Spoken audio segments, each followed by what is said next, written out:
Kamusta po kayo? Bago po ang lahat, first things first.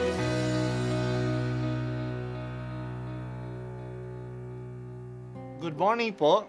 Sinisimulan po natin ngayon ang first things first. At dito po, tinatalakay natin sa unang bahagi ng umaga natin ay ang first readings na binabasa po sa banal na misa. Ito pong tinatalakay natin kasi madalas po kasi marami na tayong alam tungkol sa gospel readings. Pero konti po ang nagsasalita sa first readings. Pero ang first readings, bahagi din po yan ng Biblia, ng banal na kasulatan. Kaya susubaybayan po natin ang mga first readings, basahin po natin at kuminsan kailangan ng basahin ng 2 o 3 beses bago maintindihan kasi hindi po tayo familiar sa mga istorya at sa mga kaisipan na tinatalakay dito.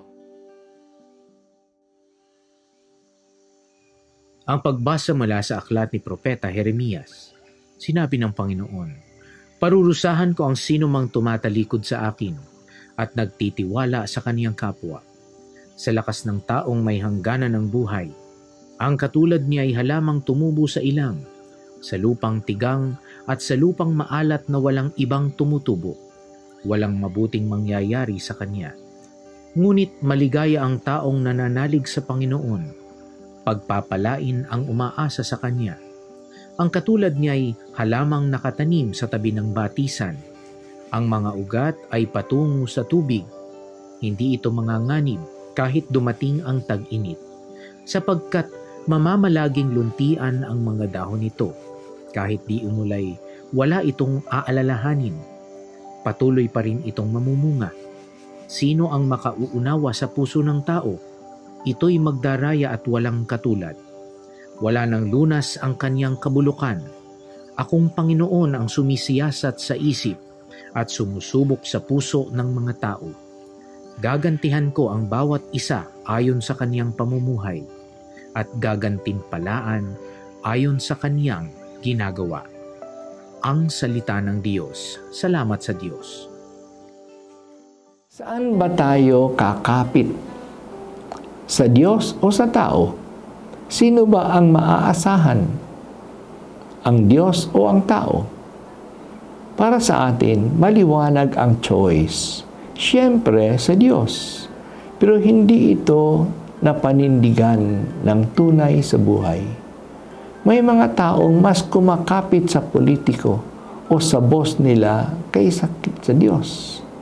Handa silang gumawa ng masama na sinasabi ng boss nila o ng kanilang kakampi sa politiko, tulad ng mandaya, magsinungaling, magbayad ng tao o pumatay ng tao. Bakit maraming extrajudicial killings?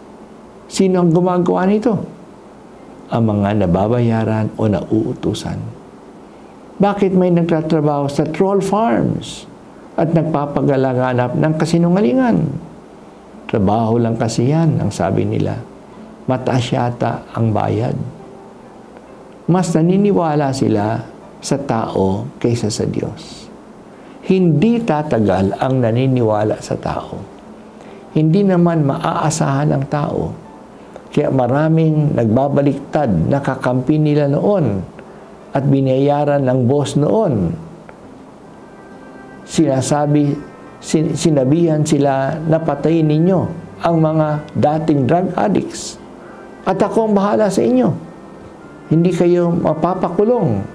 Ngayon, wala na sa pwesto ang boss nila. At ang mga pulis na pumatay ay napapakulong na. Totoo ang sinabi ng Diyos ayon sa pahayag ni Propeta Jeremias. "Parurusahan ko ang sinumang tumatalikod sa akin at nagtitiwala sa kanyang kapwa-tao." Maganda ang paghahambing na ibinigay ng propeta. Ang nagtitiwala sa Diyos ay tulad ng isang tanim na nakatanim sa tabi ng batis. Dumating man ang tag-init, hindi man umulan, palaging luntian ang kanyang dahon. Sumisip-sip ng tubig sa batis ang kanyang ugat. Pero ang umaasa sa kapwa ay tulad ng nakatanim sa ilang mayabong lang kapag umulan, pero natutuyo sa panahon ng tag-init. Wala silang aasahan sa mga tao na kayamanan o kapangyarihan, sapagkat ang kayamanan o kapangyarihan ay lumilipas lang.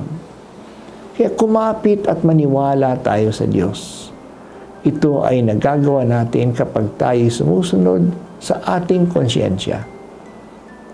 Yan ay ang tinig ng Diyos na nakatanim sa ating budhi. Ginagabayan tayo ng Diyos sa pamagitan ng ating konsyensya. At hindi tayo makakatakas sa ating konsyensya. Dito tayo sinisiyasat ng Diyos. Marami mga whistleblowers na nagsalita at kumanta na kasi hindi sila mapapatahimik ng kanilang budhi. Hindi sila mabayaran o nalampasan na nila ang takot at mga banta sa kanila. Talagang hindi natin mapapatahimik ang Diyos. Sinabi niya, "Akong Panginoon ang sumisiyasat sa isip at sumusubok sa puso ng mga tao. Ginagantihan ko ang bawat isa ayon sa kanyang pamumuhay at ginagantimpalaan ko ayon sa kanyang ginagawa." Hindi po natin matatakasan ng Diyos. Wala tayong maililihim sa Kanya. Isang mahalagang gawain sa panahon ng Kwaresma ay ang pangungumpisal. Dito, pinapakinggan natin ang ating konsyensya at inaamin natin ang mga nagawa natin.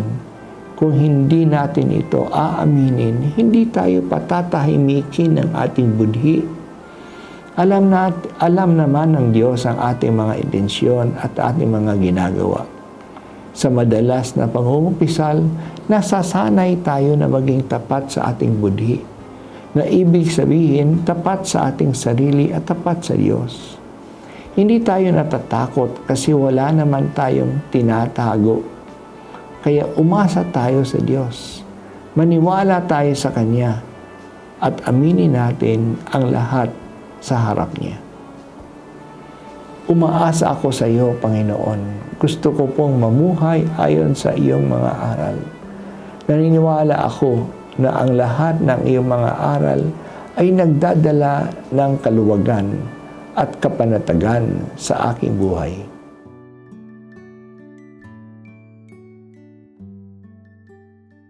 At ako po ay si Bishop Broderick Pabilio dito sa First Things First.